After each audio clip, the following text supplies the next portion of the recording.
everyone. Welcome to the Zone to Speak podcast. I'm your host, Juliana. Hey everyone. At Zone to Speak, I know how important it is to stay healthy, strong, and ready for every ride, workout, and adventure. That's why I'm sharing some amazing discounts on products I personally love, designed to support your health, performance, and overall well-being, whether you are an athlete or just looking to feel your best. Cyclist, their smart pump is a game changer, compact, efficient, and perfect for keeping your tires road and gravel ready. It's ideal for travel too. You can take it on trips and skip the CO2 canisters. You can even change your tire pressure on the go when switching between surfaces like road and gravel. Get 10% off the smart pump and 5% off everything else. 15% off New Zest. Fuel your body with clean, plant-based nutrition. Their Clean Lean Protein provides a high-quality, easily digestible protein source with no additional additives, perfect for recovery and sustained energy. Plus, their Good Green Vitality is packed with essential vitamins, minerals, and antioxidants to support your immune system and overall wellness. 15% off Oleos. Oleos offers powerful wellness shots made with adaptogens, nootropics, and functional nutrients to support performance, focus, and recovery. I'll be using Oleos daily in the lead up to my next race, and I have already got my pre- and post-ride shots ready for my long weekend rides. If you are looking for a clean, effective boost, Oleos is it. Use code ZONE2SPEAK15 to save 15%. 20% off First Endurance. Top-tier endurance nutrition designed to support hydration, recovery, and sustained energy for long days on the bike and any endurance activity. 15% off Frey Skincare, made for active lifestyles.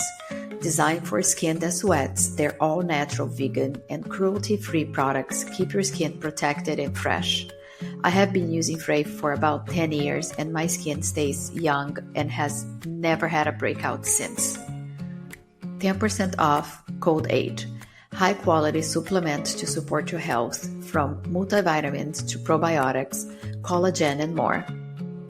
I personally take the women's fermented multivitamin and creatine, and I genuinely feel great with them. No nausea, just steady energy and support for recovery and daily health. 10% off Clearly Not Coffee, a delicious coffee alternative from functional ingredients like mushrooms, cocoa, maca, cinnamon, and rhodiola, designed to give you calmer energy, sharper focus, and immune support. Honestly, I can't live without it anymore. It's been such a boost for my energy levels and has helped me navigate perimenopause with more balance and ease. 15% off Ombre Supplements, premium supplements to support your training, recovery, and everyday health. And there's something special from me, your host. As a certified integrative health and nutrition expert and holistic life coach, I'm offering 25% off personalized nutrition and life coaching with Genki Wellness. If you want to optimize your health, improve your energy, and feel your best, head to bemoregenki.com. For all discounts, check out the episode description, use code ZONE2SPEAK at checkout, and let these incredible products support your health and performance. Now, let's get into the episode. Welcome to Zone to Speak. In this episode, I am joined by Kevin Conley Jr., a wildland firefighter, author, and long-distance cyclist whose life story is as inspiring as the miles he has pedaled. Known online as Backcountry Ninjas, Kevin has transformed personal challenges into powerful narratives of resilience and purpose. From battling wildfires to battling personal demons, Kevin's journey led him to the open road, where he found healing and a mission. Riding thousands of miles across the U.S., often accompanied by his loyal dog Rocky, Kevin uses his adventures to raise awareness for mental health, and support causes close to his heart, such as the Wildland Firefighter Foundation. His memoir, Above the Ashes, delves deep into his experience, offering readers a raw and honest look at the struggles and triumphs that have shaped him.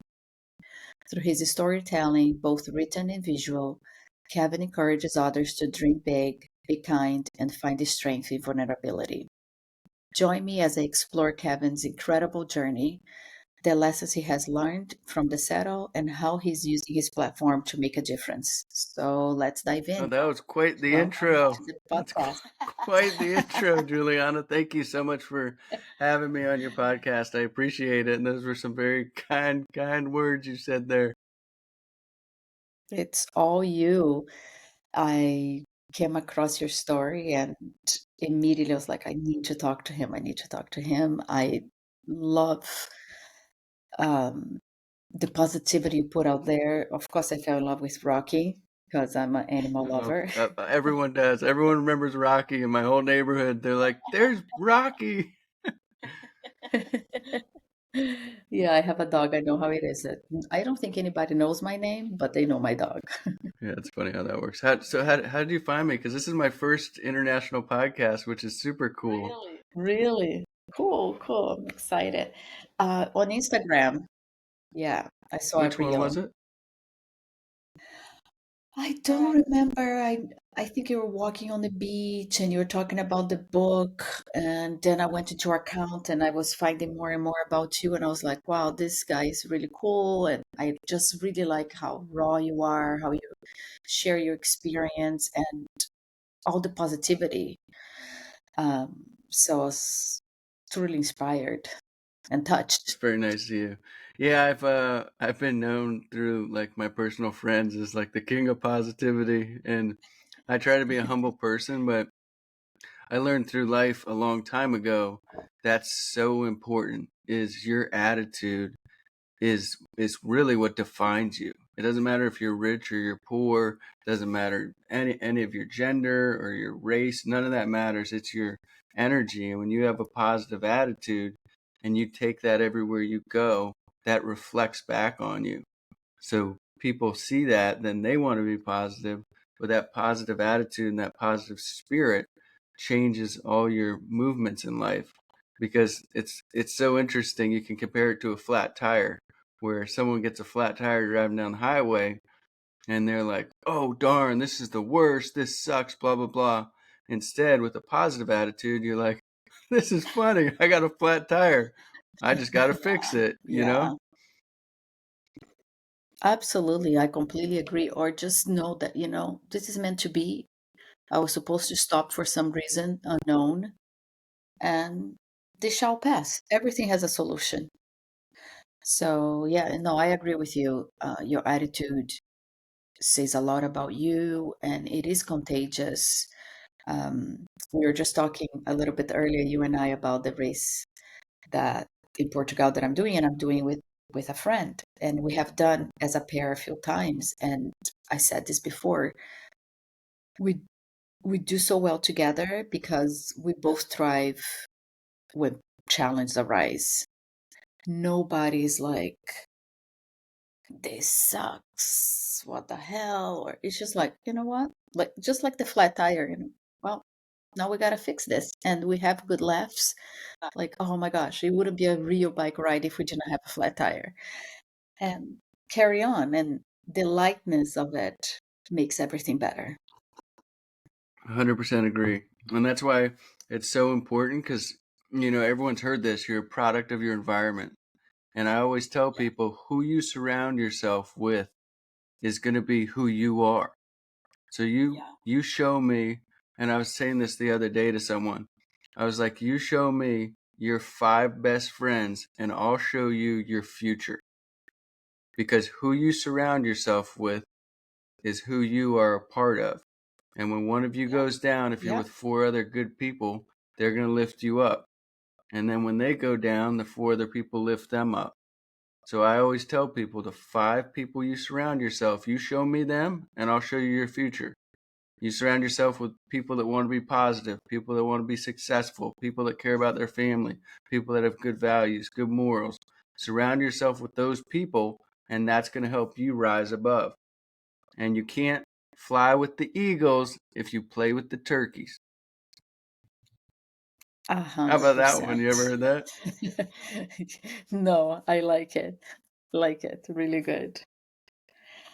So you worked as a wildland firefighter. How did that experience shape your perspective in life, and how did it lead to your path on two wheels? Yeah, it was wild. I started long distance hiking. That's how I got into my like true love for nature. I hiked the Appalachian Trail in Okay. 2012, then the Pacific Crest Trail in Wow. 2013. Those are two American long distance hiking trails out of the three Yeah, big ones, the Appalachian is Georgia from, to Maine. yeah, so it's almost the entire coast, Yeah, East Coast. correct. Yeah, so that goes through 14 Yeah. states, 2,150 miles. And then the Pacific Crest Trail goes from the Mexican border to the Canadian border through California, Oregon, Wow. Washington. And that trail is 2,650 miles. Um, and they're both just, those were like the times of my life. And that's when I fell in love with the woods. And after that, I did Mm-hmm. wilderness therapy for struggling teens, and then for people 18 to 30 a couple times. And I'd spend 14 days out in the wilderness with them, teaching them how to make fires with a bow drill and life lessons. Wow. And then how I got into bike touring. Do you want me to start that story? Because it's wild. Yeah, let's dive in. It's a long one. Um, but what was wild was I have this specialized AWOL Elite. I don't think they make it anymore. And I fell in love cycling when lived in Seattle. And I had this bike, but I never went bike touring. And I had panniers and stuff, but I knew nothing about it. And I'm visiting. So long distance hikers, we have trail names. So my trail name's 30 Pack. And I 30-pack. I carried a 30 pack of beer up a mountain on the Appalachian Trail. And Wow. so what's wild is that like I'm visiting one of my best friends down in Southern California. He lives at a spot called Hermosa Beach. And I got my bike hanging off my beat up 2001 Subaru. And he's got this map of the American Cycling Association of all their routes in America. And I had nothing to do. And I said, there's a bicycle route that goes from San Francisco all the way back to San Diego past your house. He goes, yeah. And he had just finished riding his bicycle from Manhattan, New York City, like in New York City, to Manhattan Beach, where is right next to Hermosa. Wow, yeah, in So he rode California. across the Wow. country and he's telling me about it. And I see this map. We go out for a few beers. We get back to his house. And I'm like, could I leave my car at your house? And he's like, sure. And You I just just hopped on left? a train up to San Francisco. My buddy picked me up. We took the ferry like 50 miles north of San Francisco and we sat around a campfire and I was like, I'm going to go ride my bike to San Diego. I, I'm a backpacker, so I That's know what to nuts. bring, but it was just it just happened overnight. And I just hopped on my bike and Wow. rode to San Diego and I met this beautiful couple from Belgium. Um, and we rode for maybe 4 or 5 days together. It was my slowest ride. We were doing like 40, 50-mile days. It was in February, so the sun goes down early. And when I met them, they told me a lot about bike touring, and she works for a bike touring. Her name was Vanessa. She worked for a bike touring company. Oh, His name was Colin, and he's like this crazy alpine skier and bike tourer too. And I fell in love with like the three of us riding together had this like cohesion and this community. And I was like, this is so cool. Like I don't know, there was this family that felt like my trail family that I met long distance hiking. Um, And I got back to San Diego, took the train back to LA to get my car. And I look at my buddy Cartwheel and I look at the map and I said, there's a route that goes down the whole Pacific coast from Canada to Mexico. I said, can I leave my car here for, I don't know, a month? He goes, sure. So I hopped back on the train from LA up to Seattle. And then I took a bus all the way to the border. And then I rode the entire Pacific coast all by myself. It rained. It was rained like all of Washington. Then it was sunny for Oregon, California. And I think I did it in about 27 days. So I went from 40 to 50-mile days to 70 to 100-mile days. So you barely took a break from San Francisco to San Diego, back to LA, and then you're like, okay, now I'm gonna do the entire coast. Yeah, I don't think in bike to my first, let's see, my first like 5,000 miles. Yeah, I think it was my first 5,000 miles. I didn't get one flat tire. And I don't think I don't even know if I took one day off in those first 5,000. And then every year. I think sometimes maybe if you don't overthink, like you did, you just did it. You're like, well, I'm a long distance hiker. I can do long distance biking. And you just went for it. Incredible. I fell in love with it. And then I just started doing San Francisco to San Diego. I always go to the border of Mexico, just because it's like, I don't know, it's something in my head because the Pacific Crest Trail starts there. And it's about 650 miles. And I think I've done that 6 times or something, 7 times. I honestly couldn't tell. I don't remember, but I've done it a bunch. I just love being on my bike. I don't blame you. Yeah. How amazing. I'm like mind blown that you just saw a map and was so inspired and was just like, I'm gonna leave my car here and go on my bike. Appalachian Trail, Pacific Crest Trail, my bike tours, I've started them all alone. And you know, you have these amazing people you meet along the way, people that help you. And what did you use for navigation? Did you have a bike computer or you're just like old school maps? They have this great app that are you familiar with the American Cycling Association? No. Okay, No. so it's a huge nonprofit in America that has mapped these routes and helped put signs up and bikeways and stuff like that. And they've done incredible work over a long period of time. They have a magazine called Adventure Cyclist, Okay. which I'm pretty sure has like 80,000 subscribers. It was the first time I wrote an article for a magazine. I was like, no way, you guys want me to write an article for like a magazine that I really like? And so they've put together all these routes. And now I forget your question. What were you using for navigation? So they have an app. It's called Bicycle Route Navigator, and you download sections. It's like $5.99 a section, and then you look at your phone. And the Pacific Coast Highway, out of one of the routes that I've done, is fairly easy to follow because after you leave Washington State, it's a little tricky going through Washington. You hug the Oregon coast, so you're on the 101 almost the whole coast, and then you hop over in California through the redwoods. You go through the redwoods for 100 and something miles. It's incredible. These, some of the oldest, tallest trees in the world. And after you go through there, you're pretty much on Highway 1 all the way to the border. Oh my gosh, that must be beautiful. That's on the bucket list for me and so many other people. You got to do it. And if you do it, a lot of foreigners don't do this, but the wind, you call it from what direction it's coming from. So it's like a northwestern wind. So it means it's blowing to the south.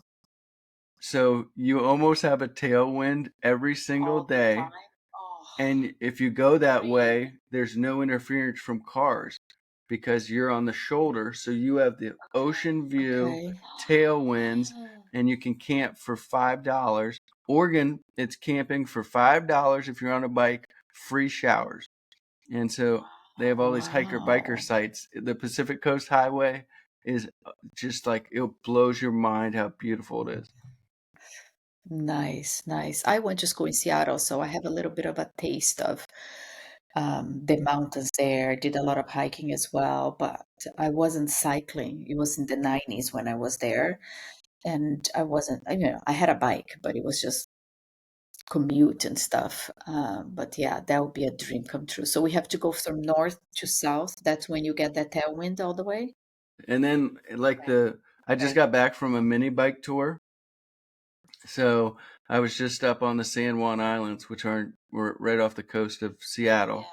Yeah, And yeah. that's like if you're an intro to America or you're an intro to bike touring, that's one of the best places to start is the San Juan Islands because everyone gives you plenty of room and you're just riding around these islands. And I did it with this beautiful, amazing woman I just met. And it was like our second date, which ended up being 8 days long. And every day we got like the best sunset, beautiful campfires. We're camping on the beach and we're seeing orcas, eagles, sea lions. So if you want a bike tour, just fly out to the San Juans and then do the Pacific Coast. Magical. Wow. Okay. Now the dream touring bike trip, it's getting bigger. You should never stop dreaming, never stop growing. Like I always tell people, like always keep building, always keep growing, always listen. Try to be calm in life and just listen to the sounds around you. But you got to grow, you got to build, you got to keep learning, and you always got to keep dreaming and you chase those dreams, you chase those goals. When you achieve one goal, make another goal and keep chasing those goals and never give up. People set these goals and they meet them and then they just stop. It's like, no, make a new goal. Yeah, You always got to move forward. You always got to keep making progress in life and always keep learning because there's infinite wisdom. You never know who you're going to bump into that will tell you like the simplest thing, like, these easy sayings. You got follow your heart, love always wins, chase your dreams. There's wisdom all around you. You just got to follow it. And some people just hear it, they don't really feel it. very, very wise words. And I wish I had known that when I was younger, because I think a little bit later in life that I started to write down goals. And some people might think that's silly, but that's how you accomplish things in life. When you write a goal, a dream, and you pursue that, and then, like you said, just write another one, then you start to really picking. Yeah, Absolutely. Those are the steps. it's hard. It's hard like for me because I have, and I'm sure like you, um I'm a dreamer. So I have like all these dreams.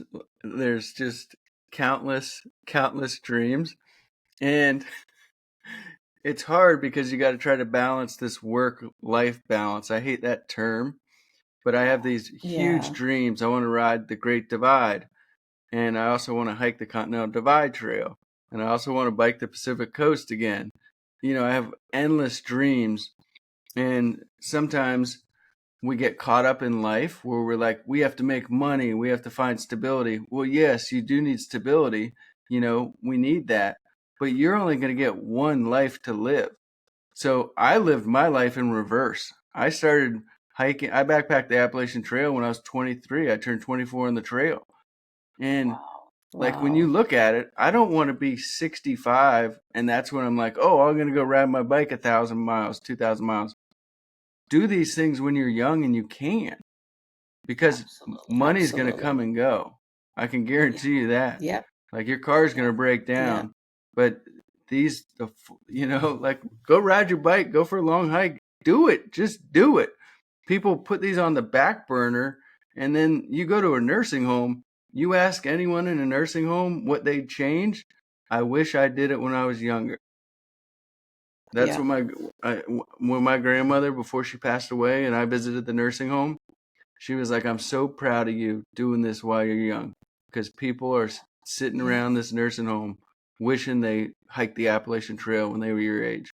And then they get old, they can't do it. can't do it, or you don't do it the same as, with the same health. And I completely agree. I mean, yeah, people need to pay bills, and there is that term, work-life balance, but you do need to work on this balance, money, like I said, money comes and goes, but time goes by fast. So if you don't start putting the time to do the things you love, You just touched on my favorite thing, time. Because time, you can't replace it, you can't change it, you can't put it in your pocket, you can't go do back. Can't go yeah, you can't back. go back. So what you do with your time is so precious because it's immeasurable. So spend time doing what you love, spend time giving back to the world, spend time wisely, because this time there's no rewind. It's going to continue moving. And sorry, I didn't mean to interrupt you. It's just like when you think about time, it's so important. Live your dreams, because you're never going to get a second chance. You're never going to grow. You're going to keep growing just like a tree. Branch out, because you're going to keep growing up. And one day you're going to be too tall and you're going to have roots and you're not going to be able to branch out no more. Absolutely, absolutely. No, what I was gonna say is that I'm gonna try to make it very short. So, it's this story that says, try to give this message that there is this retired guy that goes on a trip fishing to this small town, and he gets there. The fisherman takes him around, and the retiree says, "Wow, you have something really nice here. You should employ someone to work for you, and then get more boats, and then you can make a lot of money." And then the fisherman turned to him and say, "Yeah, and then I'll do this until your age, and now you're retiring, coming here to do what I do every day." So you get it, right? Like, why would, of course, some people want to build an empire, but why would he want to build an empire to then retire and do what he's doing now? So it's all about your values. Go back to what you said in the beginning. What are your Yeah, like, values? because I'm at like a pivotal point in my life. I'm about to be 38, and like I want to get married and have kids, and I understand I need stability to do that. So I'm trying to grow these different, not empires, but I'm trying to do different things where I can fight fire for 6 months. I just got hired to work for a nonprofit, so I'm going to try to, and I'm writing books. I have a children's book series. I'm working on a second book. I'm working on a poetry book. I want to become a best-selling author, but my goal with Above the Ashes was never about the money. It was to help others, and so others know they weren't alone and they can get through the most painful moments in life. But I'd like to expand my writing career, and but balance these, adventures. But right now I'm trying to get more stability, but still have like, oh, I got 2 months off, grab my girlfriend, if she'll be my girlfriend, and we can just go ride bikes and hike through the mountains. And so it's a tough balance, but anything's possible if you believe in it and you strive to make it happen. Exactly. Just work on that dream and make it possible. And I think you more than anyone know that's possible. Now that you brought up Above the Ashes, your book is raw, it's personal, look at your life. What was the writing process like, and did anything surprise you as you put your story to the paper? The writing process blew my mind. I I wanted to write a book for so long, and I did so much research on writing when I started writing. So what inspired the book was when I rode my bike across the entire country, so many people reached out to me when I talked about suicide and depression, and I was vulnerable. And there were so many people that were like, "You helped me so much," and people said I changed their life. And I was like, if I can do this through just like Instagram stories and news interviews and podcasts, what if I wrote a book, something tangible that I could sometimes I give them out to people that are struggling, which I shouldn't do because I still need to make money. But I try to live, selfless and give back. But the writing process is not easy. I want to say the first 9 chapters. I originally wrote the book as a diary, so it was almost like day 1, day 2, day 3. I wrote for 3 months and I deleted it all. I was like, this book is trash. It was boring. It wasn't entertaining. But that trained me to start being a better writer. And at the time, I lived in Salt Lake City, and like, I wrote over all the walls. They were covered like graffiti. And I did a Wow. chapter breakdown, and I wrote down like writing stuff. Like one of the keys to writing is to describe things, not to say them. So I'm not going to say it was Okay. a red fire truck. I'm going to say something like uh, this truck painted like old rusty bricks came running down the road with sirens as loud as train horns. So you're trying to, that's not the best analogy, but you're trying to describe things to the reader versus just saying, oh, there's a red fire truck. Got And it. that was a difficult learning curve. But how I did it was I would just free write. I wouldn't edit anything. I would just write what came to my head, and I would just write. Went down to the Salt Lake City library, and I would just write, write, write, write, write, write, write. And then I would go back later and I would edit it, and then I would proofread it and edit it, and then I'd make corrections. And then it's like a 10-step process, really. And then I would read it out loud, and it never made really sense, but you have to read it out loud.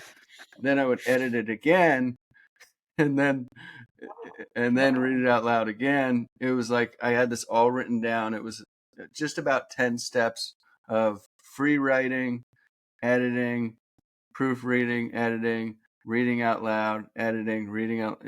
It's a long process. And then, finally, when I finished the book, I sent it to a professional editor, and like I realized I can tell a story, but I'm not an editor. That's why you have editors.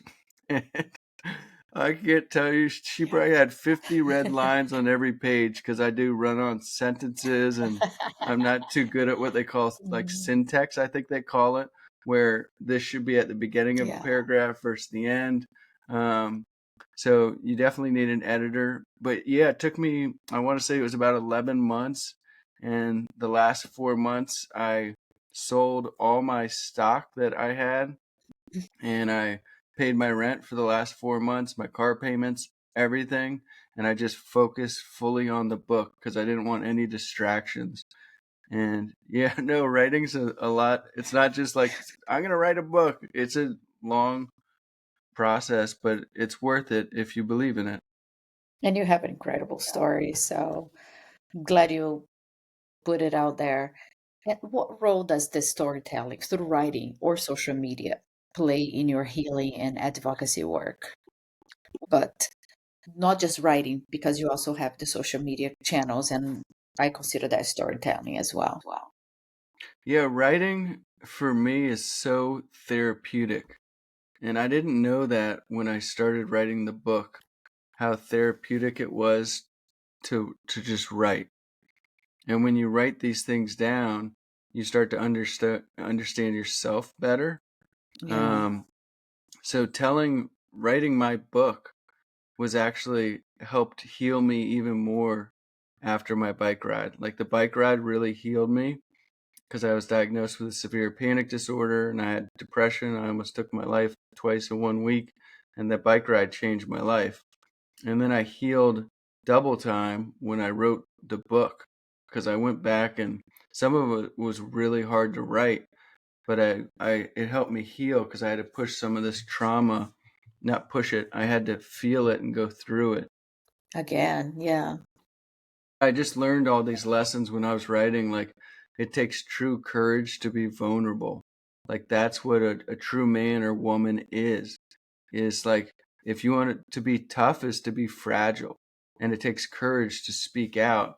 And I Wow. learned, like when I started talking about depression and suicide and my panic disorder, when I started talking about that, it was like everyone I met, and I got so many messages, but just people at the dog park when I was telling them I was writing a book and talking about depression, it was like, I have depression. I went through depression. My uncle took his life. Everyone can relate to it, Yeah. but not until you open up. So many people are afraid to open up, and that's something that I really wanted people to know in my book. You know, my book is kind of this adventure story, but it goes deep into mental health. And that was something I wanted people to know, is they're not alone, and it takes courage to speak out. Like, you're brave speaking about what you're going through. And people walk around life and they're like, "Hey, how are you?" "Oh, I'm doing good. How are you?" "Good." No, Yeah. like, ask your friends, "How are you really doing?" Because I Yeah. care about you. Like, if you're going through some shit, like, we can talk about it. Or I'm the best thing you can do if someone's going through something is to listen to them.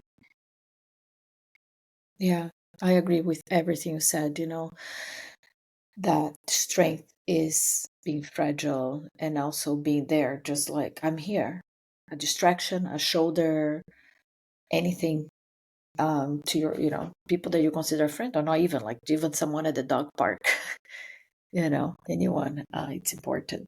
So you touched on what you went through with the bike and the riding healing you. So, at what point did the cycling become more than a physical outlet and turn into this deeper and even healing experience for you? Um, ooh, do we want to go back to the night I almost killed myself? If you want to. Yeah, no, I'm comfortable with it. So what happened? I mean, it was a true miracle. So I don't. It's wild to think how it all happened. I silently suffered for a year, and I was having these panic attacks that would last 2 or 3 hours. I was having them all day. They came out of nowhere, and Oh, I was like, I was a hotshot wildland firefighter, and I thought I was so. And it's like a stigma with men that we think we're so tough that we can't tell people we're weak and we're going through all this shit. So I would have 2 or 3 beers to calm down my panic. And I got so sick of that. Like, I'd tie up my shoes to go run, and I'd make it a quarter mile down the road, and I'd have a panic attack and have to go home.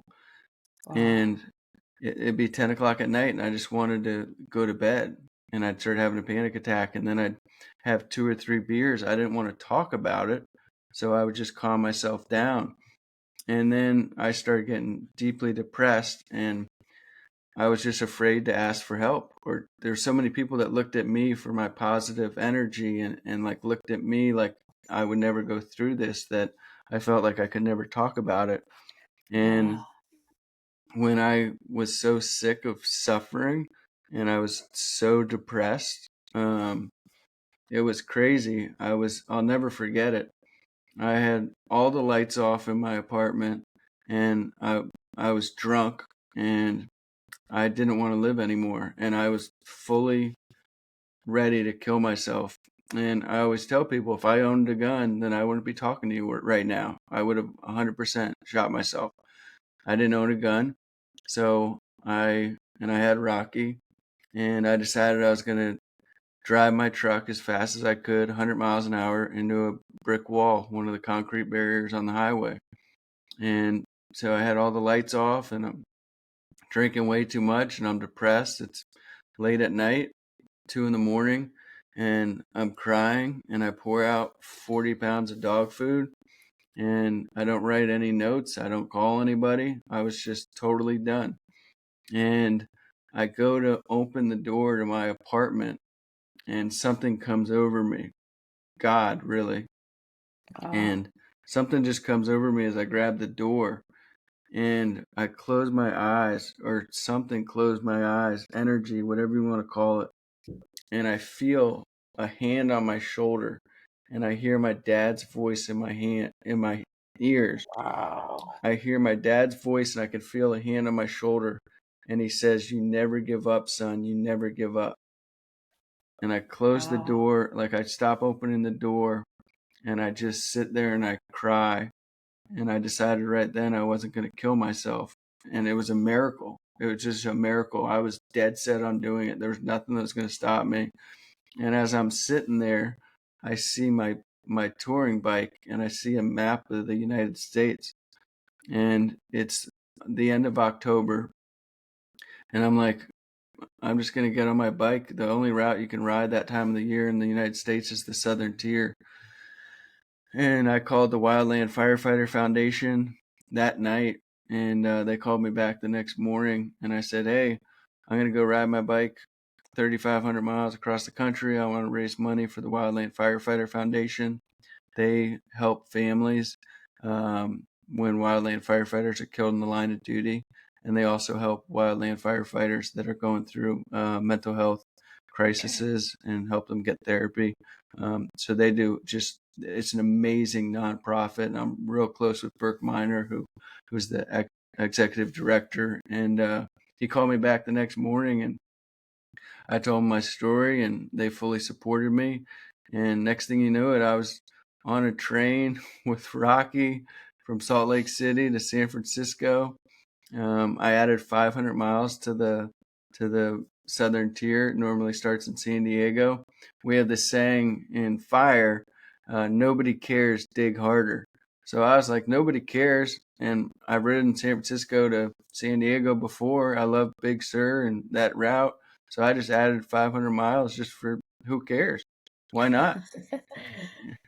And yeah, I just started riding, and it was wild because I'm towing, because I was mentally ill. I had like 45 pounds of dog food, Oh my which if God. you're ever towing a dog, just get like 5 or 10 pounds and just refill, a few towns later. But I'm crazy. So I got dog food and toys. He's got a bed, and I got Wow, how did all you this. push all that? It was it was like 150 pounds. It was something like that. It was crazy. I think it was 175 when I started, and then I got his dog food down. I got to the Golden Gate Bridge. I got off the train. I had never towed a trailer before. I call my dad. I'm riding up this big hill coming out of the Golden Gate Bridge. And I called my dad and I said, "Dad, I promise you I will finish this, but I am never, ever, ever towing a dog ever again." I told him that 5 minutes into my ride. That's so funny. That's the wild thing is, like, when we go back to like our mental, like like it's all connected. Your nutrition, your mental health, your physical A health, hundred that's all percent. all connected. But your mental fortitude, when you build that up over time, becomes so powerful. And I built it up through all my long distance hiking and all my cycling and running a marathon, running an ultra marathon. I built this fortitude where I do not fail. Like I just can't, because in my head there's no quitting. That's not an option. And I always tell people, don't make excuses. Like the second I don't want to go to the gym, I go to the gym. When I don't want to go for a run, I put on my shoes. And that reinforces it to where all of a sudden now I'm like, I've just got my shoes on and I'm running for fun because I hate running, but I'll go run 10 miles. Yeah, it's true. You're stronger than you think you are. And when you think you are depleted, you always have a little bit more in you. So you're right. Yeah. It's also very mental. Like you said, you need to build that mental strength if you don't have, because it's not just physical, everything's connected. So you touched on Rocky, your dog. How was logistically, emotionally, and in terms of community response, has changed your trips riding with him?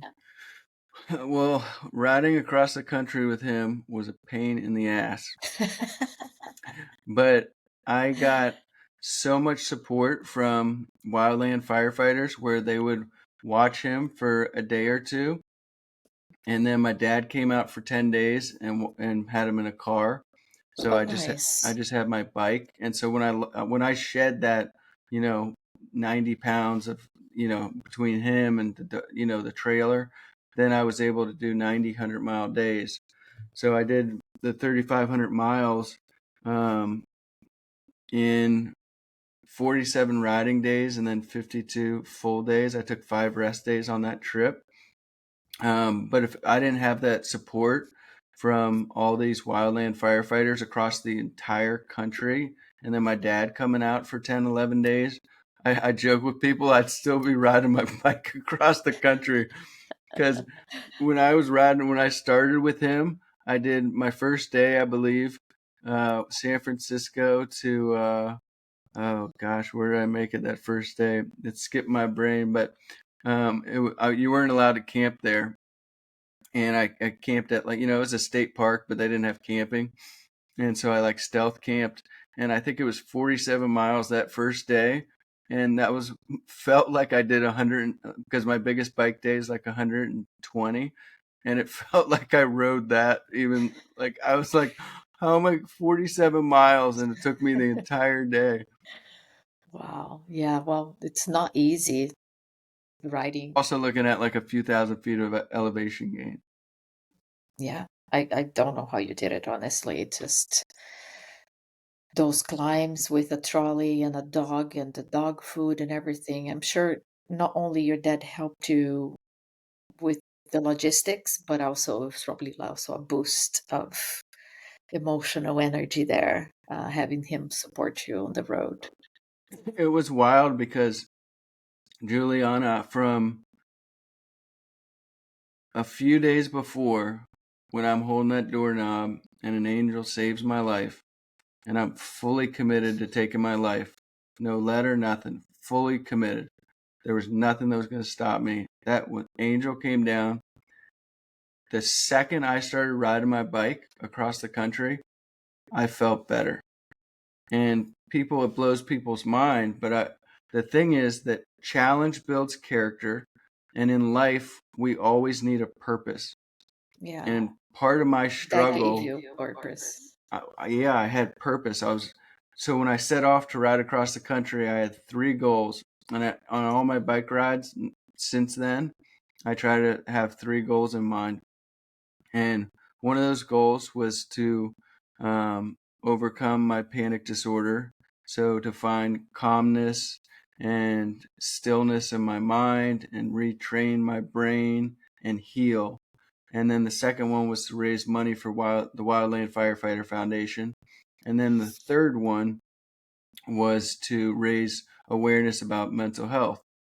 And if you read the book, I accomplished my 3 goals. Well done. Well done. The work you're doing is amazing, and your book and your channels, I'm sure, are touching and helping a lot of people. Um, I want to touch on something that I don't remember if I read or how I came across, but it was a very touching moment for me, and I really, really love that story. I don't know if that's what you're going to share, but wanted to ask you what is one of the most powerful or surprise encounters you've ever had while bike touring across the country? It's easy. It was the most humbling moment of my life. One of them. I've had up to that point. So I was on the news in Phoenix on Fox, and I was riding through an Apache reservation, and I guess they all watch the news. And I stop at this place called the Apache Burger, and it's so hot. We're in Arizona, and I'm sitting in the shade, and I go inside, and I got Rocky with me, and there's this huge football looking guy, Apache, in front of me. And he turns around and he goes, "Is that Rocky?" And he goes, "I think I saw you guys on the news last night." And I was like, "Oh, I didn't want to make a scene. There's, 50 Right. people in the restaurant." And he kind of turns around to everyone, a lot of them know each other. And he goes, this is Kevin and Rocky. He's the firefighter riding his bike across the country. And I'm, I don't get shy or nervous, but, I was like, I didn't want the attention. I try to be humble. And he goes, we're all ordering food, and I'm eating my food outside in the shade with Rocky and feeding him, getting him water. And he comes outside and he's with these they're probably high school kids. And he said, we would like to sing you this ancient, it was like a war song, but it was also a song for Apaches when they went hunting. And it's called Coming Home. And he calls the kids off this bus. They just happen to be on this up like an hour or so away. They were at a parade where they had on, their garments and feathers and stuff. I mean that out of all respect. And war paint. And so they had all that off, and they were just, in their, jeans and t-shirts. And he said, we want to sing you this song to wish you safe travels on your journey. And the kids get off the bus, and one's got a drum, and they sing me this like 10, 12-minute ancient Apache song. And I was just like in tears, because they're singing me a song that was probably sung for thousands of years. And they're doing it for me and Rocky to wish us safe travels across the country. And I got these teenage boy. It's like it was one of the most touching moments of my life. And then the next morning, that night I had like one of the most amazing sunsets. I camped on the Apache lands. I had to jump over this barbed wire fence, so I had to like take the trailer apart and panniers, and I camped out there. And whenever I camp on really anywhere, there's a lot of sacred native lands. I mean, all of America's native lands. I always say I respect these lands. Thanks for having me here. I appreciate you. I have a deep appreciation for all the natives in America. I have one of my best friends is a Navajo down in Chinle, Arizona, and the Apaches treated me with so much love. And there was people that told me, "Oh, you got to be careful on the Apache lands." But that goes back to what I was saying earlier, like this energy that you put out is the energy you receive. And so like they gave me this blessing right when I got there. Yeah. And I camped there, see one of the most magical sunsets, just like this dripping red, these like oranges and purples. And it was like, I felt like I was like at home on their lands, like they saw the respect in me, and I respected them. And the next morning, I pull up to this little spot to get water. And this Apache pulls up with his wife, and he comes over, and he's got this cowboy hat on, and he has what they call sinew. It's like a thread that they make.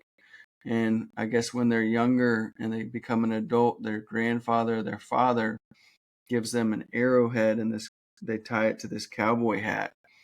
And he pulls out this huge butcher knife off his hip. And he was like, I heard about you. The whole word got through the whole Apache nation. And he takes off his cowboy hat and he cuts it off, and he gives me this arrowhead. And I wish I had my wallet with me. I carry it in my wallet to this day. And he says, this is for safe travels. And it was just amazing, like what the Apaches were just giving me so much love. And it was all these people along the way that helped me heal, that were helping me like come back to life. I was having these miracles that were so serendipitous that what were the chances if I was 20 minutes later or 20 minutes earlier, I would have never met these guys, and these kids that sung this ancient, tribal song. And same with at the gas station. If I was just a mile behind or a mile ahead. And so all these magical miracles were happening around me. And it was just like every day. Yeah. you're getting like messages all the time to keep going and showing how life can be. And I had goosebumps when I first heard the story, and I had goosebumps now. It's so beautiful, and it's especially that, knowing the history, American history of, the Native Americans and the white people, and it's just so special that they welcomed you, they sang you the song, and him giving you this was passed from, from his father to him, and then just cutting it off and giving it to you for your protection. It's incredible. Yeah, it was amazing. And it's wild. I had so many people of every race help me. Um, Everyone. I went through one of the most dangerous neighborhoods in Baton Rouge, Louisiana, like through the, what they'd call the ghetto or the hood. Yeah. And these African Americans were so stoked to see this guy with, I got big curly hair, and I stopped at this liquor store to get a Gatorade, and they're like, you're riding your bike? You rode your bike all the way from San Francisco?" And most people would think, "Oh, I was the only white person for, maybe miles." And it's same with that energy. And there's two people on my whole bike ride that told me I was going to get hit by a car and die. And you'll never guess those two people: a police officer and a priest.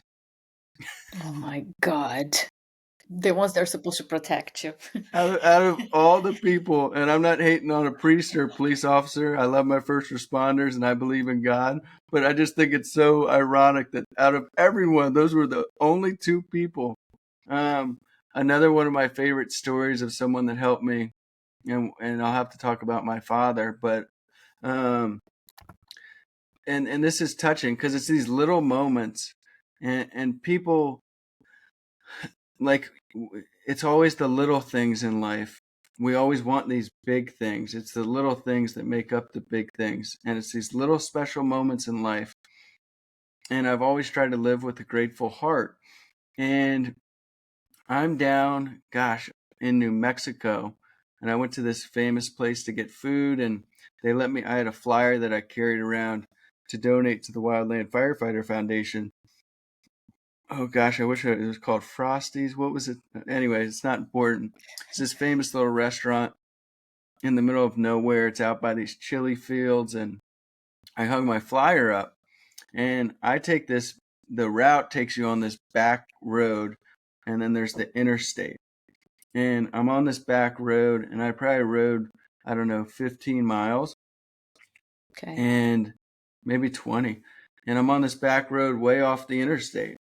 And this green, like tinted out Jeep is driving real slow behind me.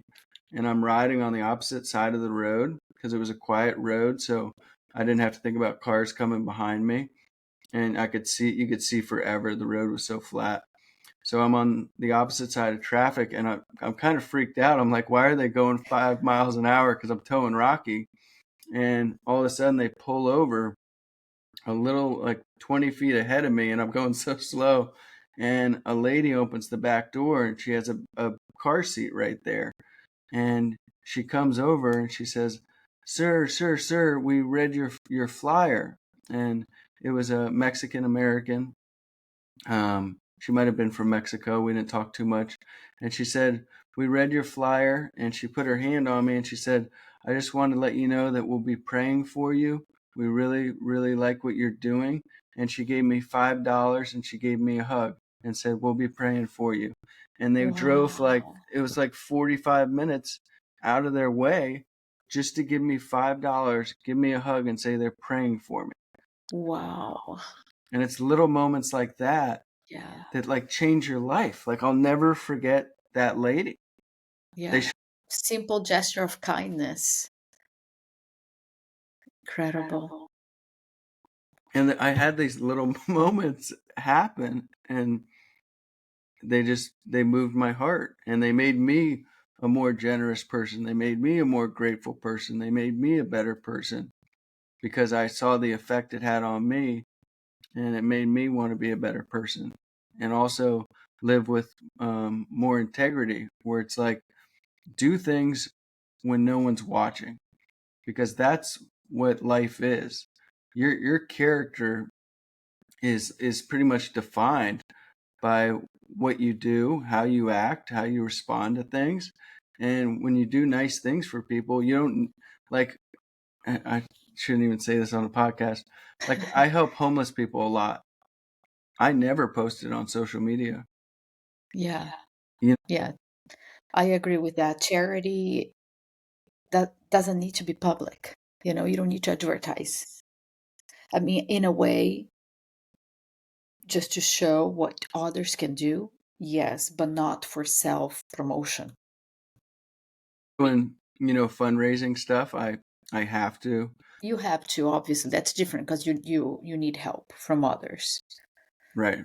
But yeah, like on the back of my book, this is one of my favorite quotes that I wrote. Can I share this? Yes, of course. I wrote, remember that life and your character are not built upon how many times you are broken and beaten down. They will be defined by the strength and the power that you provide yourself to stand back up and overcome the adversity that will strike us all. Beautiful, beautiful, beautifully said. And what's next for you? Any upcoming rides, projects, or goals that you are excited about besides the girl? Yeah, well, maybe I should say it on podcast. I'm going to marry this girl. So when it happens, I call her Ocean Eyes. She has the prettiest blue eyes I've ever seen, and she's Wow. like one of those radiating. She's like a sunflower, like, Oh, and she's just beautiful inside and out. She's so like, she just walks into a room and everyone's like so happy. She's so kind, and like, her beauty is, it's amazing. She's beautiful, but it's her heart, and that she's just awesome. So if it happens one day, we can look back and be like, hey, I married that woman. yeah. But this year's been wild. So I just did a ride in January from Astoria, Oregon to San Francisco, California. And I did that in January. Do not do that in January. It was so cold and rainy, but it's the off season of wildfire. And So I it's was the like time ahead, yeah. running, and I needed purpose. I needed something. And so I just got on my bike, got a dog sitter, and decided to ride my bike down the coast and raise money for the foundation again. And we ended up raising a lot of money for the Wildland Firefighter Foundation, and it helped heal me through some personal things. But talk about one of the most wild things that has ever happened in my life. I mean, I could go on and on. The Apache story is one of my favorites. But on my first day from Astoria, I rode 65 miles to Rockaway Beach. And I get to the hotel. My brother sends me a text. He goes, hey, I got you a hotel. And I'm looking, it's on the beach. I'm looking at this beautiful, beautiful sunset. And my phone tells me I got this email from Melanie Gladix. And Melanie and Frank Gladix, their son Patrick Gladix, was a career firefighter, and he fought fire for over 10 years. He was on hotshot crews. He was on helicopter crews. He was a Type 1 helicopter manager, and he took his own life a few years ago. So they're big on mental health, and they had read my book, and they signed up for my newsletter.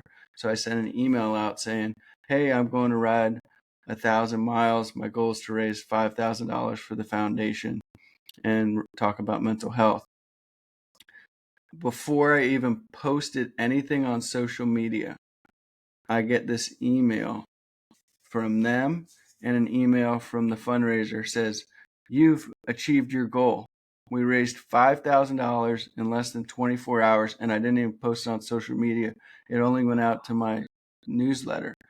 And they said, we would like to meet with you, and if you would carry some of Patrick's ashes down the coast so he can go on an adventure with you and then drop his ashes off in the San Francisco Bay. And I just started crying, and Yeah, I'm almost crying now. I was like, it took me like an hour. I took a shower and I was crying, and I called her, and we had this really emotional talk, and Frank Gladys drove down the next day from Astoria and gave me some of his ashes, and we had a heart-to-heart discussion just over a cup of coffee. And yeah, I carried Patrick's ashes roughly 1,000 miles, and I had these moments where um, I'm not crazy, but I would talk to him, and Of course, I'd be yeah. like, Patrick, look at this sunset. And I had the ashes, sometimes around my neck. And it was just one of the most humbling and honoring things I've ever been asked to do. And they were the reason that we hit the fundraiser the first day. They pledged $3,500 Wow. into the Wildland Firefighter Foundation. And yeah, sometimes I'd be going through like a really scary tunnel or a place where there was no shoulder, and I knew I had this guardian angel because there'd be no cars.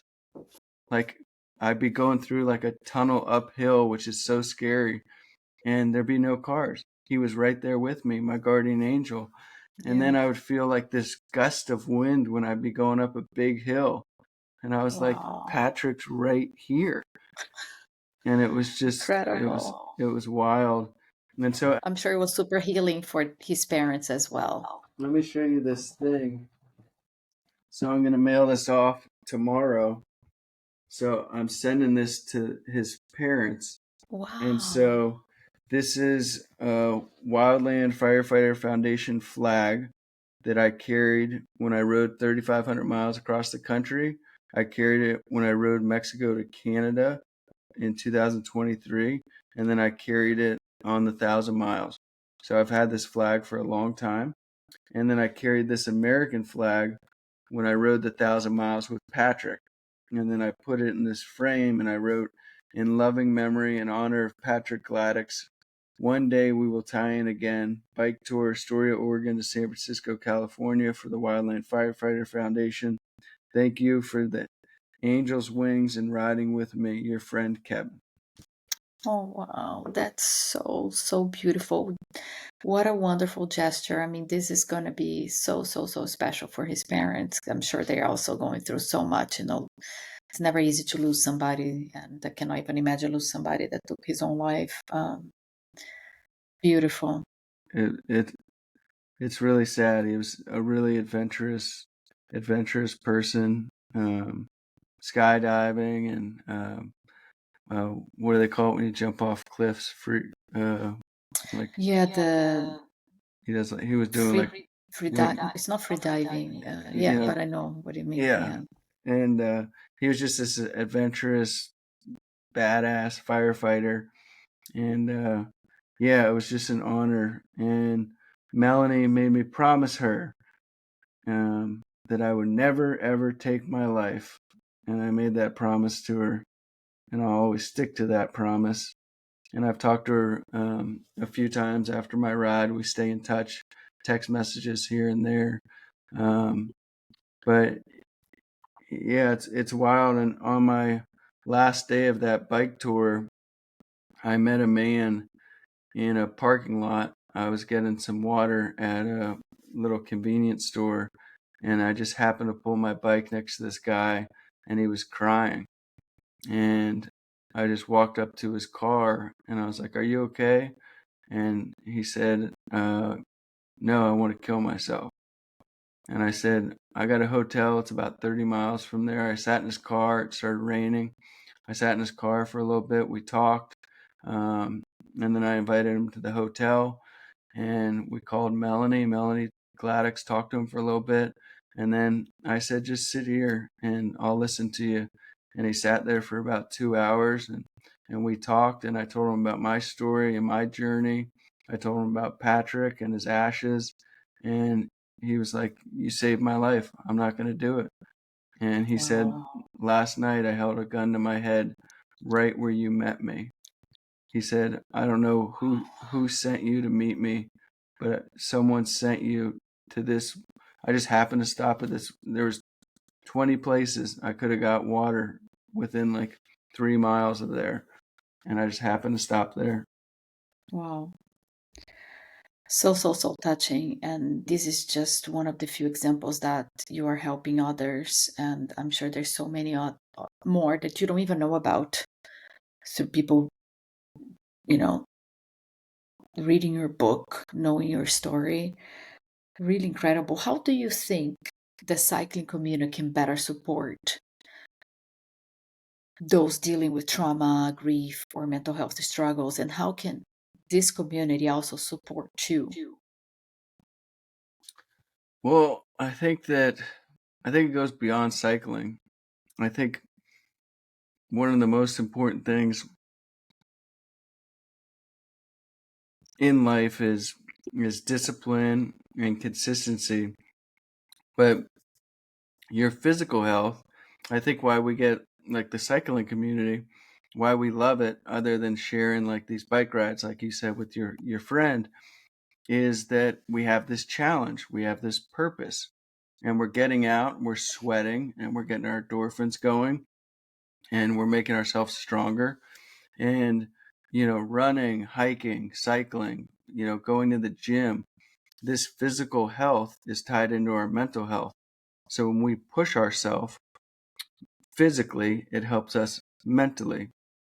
How the cycling community can help me, I don't know. I love cycling. I'm never gonna stop riding a bike. The funny thing is, I I love bike touring, but I just roll out of bed and go ride 1,000 miles. When I rode 1,000 miles in January, I hadn't ridden a bike in 18 months. I don't know how you do it. So we just got to stick together. The cycling community, all communities, we just got to remember we're all fighting the same struggles. We're all fighting the same battles. And you can walk by a stranger. You never know what they're going through. So always be kind to people, treat people with respect and dignity, help homeless people, give your mom a hug a stranger, and just remember, never give up. You're never alone, and challenge yourself and always have a purpose. When you have a purpose and you're thriving for something, it helps you keep those demons at bay and keep them at rest. And when you're going through trauma, talk about it, be open about it, be vulnerable, and don't be afraid to ask for help. Well said. Well said. Wise words. And it boils down to just being a good human. And I think that's a lot of that missing. There's a lot of disconnection these days everywhere.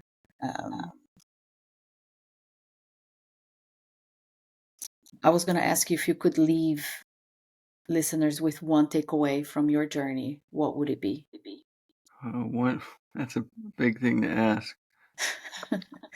Well, I'd like to also, I got to thank my dad, because my dad dropped everything he was doing in his life and came out and supported me across the whole state of Texas. And I owe so much to him because he helped me grow, and that made our father-son bond. Like, we became best friends. So I owe so much to him, and I love my mom, my dad, my brother. If I could leave you with one thing, I'd say, oh gosh, live a life of integrity, live a life of character, live your life selflessly, live your life selfishly.